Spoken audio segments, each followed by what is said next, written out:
आज जो है क्षेत्रीय सर्वादिवासी समाज का क्षेत्रीय बैठक रहा माटवाड़ा में। तो यहाँ पर जो बड़े अधिकारी, बड़े मतलब समाज के अधिकारी हैं, वो लोग कुछ अच्छे बात बताएं। जैसे कि बहरामगढ़ में सितंबर में अधिकार दिवस के दिन एक रैली हुआ था। उस रैली में एक बात रखे थे कि आदिवासी सर्वादिवासी जो आदिवासी के समाज, आदिवासी के ग्राम सभा के बिना मतलब यहाँ कुछ कुछ इंद्रावती टाइगर रिजर्व के नाम से कुछ खोला जाना है। तो इस विषय पे कुछ बातें बताएं, वो आप सुन लीजिए। नमस्कार, मैं वासुपुरम, आप देख रहे हैं बीजापुर कोयतुर यूट्यूब चैनल। तो आगे सुन लीजिए।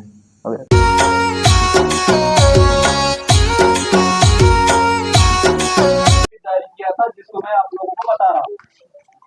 ठीक है, ध्यान से सुनना है।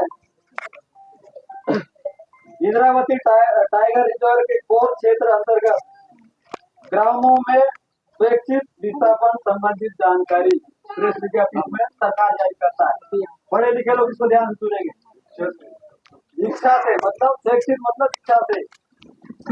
बीजापुर 19 सितंबर 2025 इंद्रावती टाइगर रिजर्व प्रबंधन द्वारा सूचित किया जाता है कि टाइगर रिजर्व के कोर क्षेत्र स्थित ग्रामों में स्वैच्छिक विस्थापन संबंध में पूर्व में 21 ग्रामों का चयन किया गया था। इन ग्रामों में विस्थापन की प्रक्रिया केवल ग्राम बस्तियों की पूर्ण स्वेच्छा और ग्राम सभा के प्रस्ताव के आधार पर ही की जाएगी। क्या लिखा? आप लोग के इच्छा से ग्राम सभा में जो प्रस्ताव पारित होगा तब विस्थापन करने का निर्णय आधार, उसको आधार मान के ही विस्थापन होगा, नहीं तो नहीं होगा। ये सरकार प्रेस विज्ञप्ति जारी। ठीक, और साथ में लिखा है ग्राम वासियों की सहमति सुनिश्चित करने तथा आवेदन प्राप्त करने हेतु दिनांक 7 अगस्त 2024 को एक प्रेस विज्ञप्ति जारी किया गया था। यह स्पष्ट किया जाता है कि वर्तमान में इन ग्रामों के विस्थापन हेतु शासन स्तर पर कोई योजना प्रस्तावित नहीं है। इंद्रावती टाइगर रिजर्व प्रबंधन यह पुनः स्पष्ट करता है कि जब तक संबंधित ग्रामवासी स्वयं के इच्छा से विस्थापन आवेदन प्रस्तुत नहीं करते, तब तक शासन अथवा वन विभाग द्वारा किसी भी प्रकार की जबरन विस्थापन की कार्रवाई नहीं करेगी। ये सरकार बोल रहा है। ग्रामवासियों के अधिकारों का सम्मान करते हुए सभी प्रक्रिया पूर्ण पारदर्शिता और उनकी सहमति से ही संचालित की जाएगी। उक्त जानकारी उप निर्देशक इंद्रावती टाइगर रिजर्व बीजापुर द्वारा दी गई। तो अगर हम लोग 13 तारीख को रैली बराबर नहीं करते तो सरकार का निर्णय कुछ अलग था, लेकिन अब सरकार क्या बोल रहा है? क्या बोल रहा है? क्या सुन रहे हैं? आपकी इच्छा और ग्राम सभा के प्रस्ताव बिना कुछ नहीं करेंगे। क्या चाहोगे तो आप लोग चाहोगे तब विस्थापन होगा, नहीं होगा। ये सरकार का प्रेस विज्ञप्ति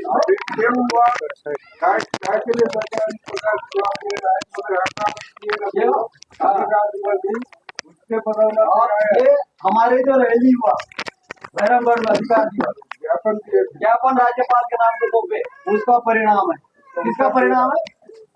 पूरे जनता जो संघर्ष किया उसका परिणाम है। सरकार करके अब इस तरह का बयान प्रेस विज्ञप्ति जारी किया है। इसीलिए संगठित रहना है, एक साथ रहना है और एक साथ आवाज उठाना है, तब उसका फायदा मिलता है। आज उसका रिजल्ट दिखा कि नहीं दिखा? जनता से बड़ा सरकार हुआ? नहीं हुआ ना। सरकार को झुकना पड़ा। वही चीज समझने की जरूरत है। एक चीज मैं और बता देता हूँ, इसमें दिया है एक पॉइंट 4 जोन। 4 जोन कौन होता है? जो अंदर जो है ना, जो अंदर अंदर जितने एरिया है पहले से सुरक्षित थे वो 4 जोन में आता है। इसके बाद जो बनाया गया है बाहर, बफर जोन बोलते हैं। ये कोर जोन के लिए है। जब अंदर भी नहीं हो सकता तो बाहर तो होगा ही नहीं, क्योंकि बाहर कैसी कैसा है कि नहीं। जो एक्चुअली जो टाइगर रिजर्व के अंदर पहले तो 1982 से जब लागू हुआ है तब से तो रोज कॉलोनी के लिए ऐसा बोल रहा है कि मतलब सोता मतलब आप अपना इधर लगाओगे कि मेरे को व्यवस्थापन में जाना है तभी वो आपको वहां से पैसा देके बताएगा या हिसाब पेश कर देगा वो कोड जो होता है। और बाकी जो बाहर से जो अभी बना गया है वो बफर जो है ये भी मतलब वैसे ही आएगा जल्दी बताइए। तो इस तरह संगठित और एक साथ आवाज उठाने का परिणाम है और सरकार पीछे हट गया है। समझ रहे हैं ना? आपका इच्छा मान रहा है, आप इच्छा होगा तब छोड़ सकते हैं, नहीं तो नहीं छोड़ना। ये सरकार आपको बोलती है। अब ग्राम सभा उसका वो करेगा, प्रस्ताव देने से होगा, नहीं बिना प्रस्ताव का भी किसी को नहीं हटाए। ये सरकार अपना प्रेस विज्ञप्ति जारी करके बता दिया। तो ये हमारा संगठन का ताकत, संगठित रहना है। लेकिन मुझे दुख लगता है जब भी कोई हम आदिवासी समुदाय का चाहे महिलाओं के साथ अत्याचार हो, शोषण हो, उसके विरोध में जब बैरमगढ़ रैली आंदोलन होता है तो बहुत से लोग आते हैं कि उस रैली में नहीं जाना है। उस समय मैं अभी 13 तारीख का मुझे फुलोर से बात आया कि किसी ने यहाँ से गांव से नहीं जाना, ऐसा बोल के विरोध भी किया। तो हम लोग को दुख लगता है। हम लोग किसके लिए लड़ रहे हैं? हमारे लिए लड़ रहे हैं कि जनता के लिए लड़ रहे हैं? हमारे पास ऐसा फोन आता है तो हम लोग को भी दुख लगता है। हम अपना भी तो परिवार, घर परिवार छोड़ के जनता के लिए घूम रहे हैं। किसके लिए घूम रहे हैं? हमारा कोई फायदा हो। लेकिन इस तरह से बहकाने वाले भी रहते हैं।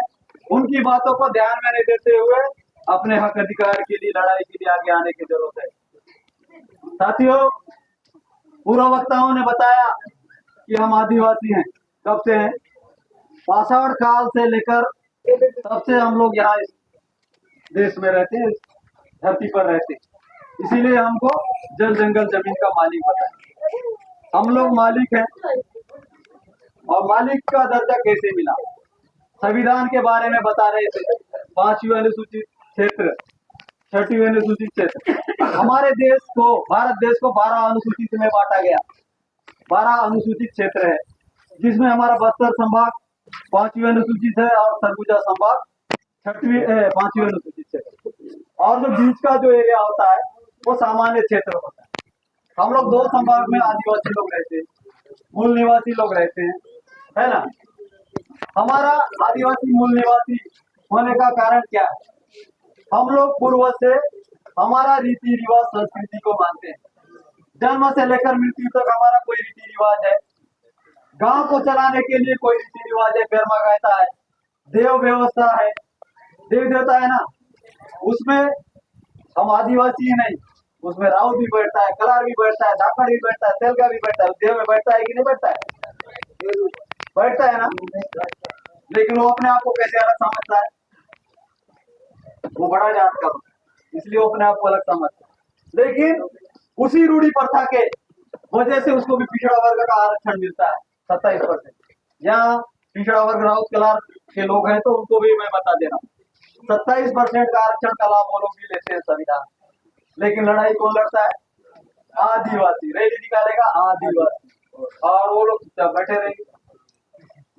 फायदा उनको भी हो रहा है ना, पट्टा भी उनको भी मिल रहा है ना। नहीं मिल रहा है क्या? लड़ाई लड़ कौन रहा है? और वो लोग इस रैली में आएंगे तो उनका जात जाएगा। ये समझने की जरूरत है। और सबसे पहली बार जब आरक्षण खतरे में आएगा तो सबसे पहले इन लोग का है, ये नोट करके रखना। राउत कलार धाकड़ जितना है ना, सबसे पहले इन्हीं को अटैक करेगा सरकार।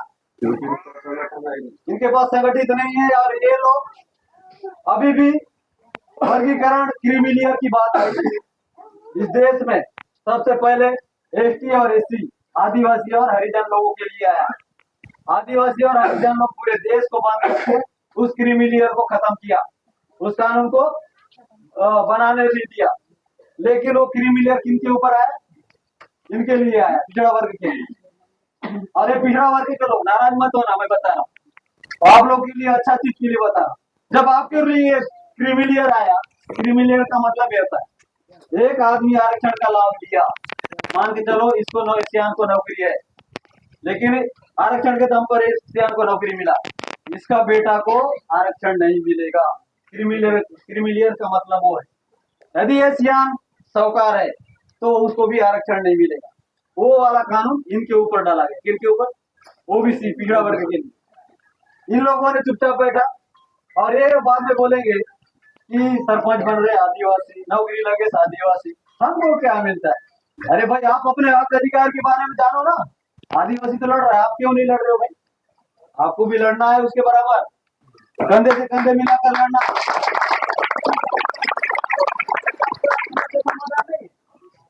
आदिवासी के ऊपर आरोप लगाने से नहीं होगा।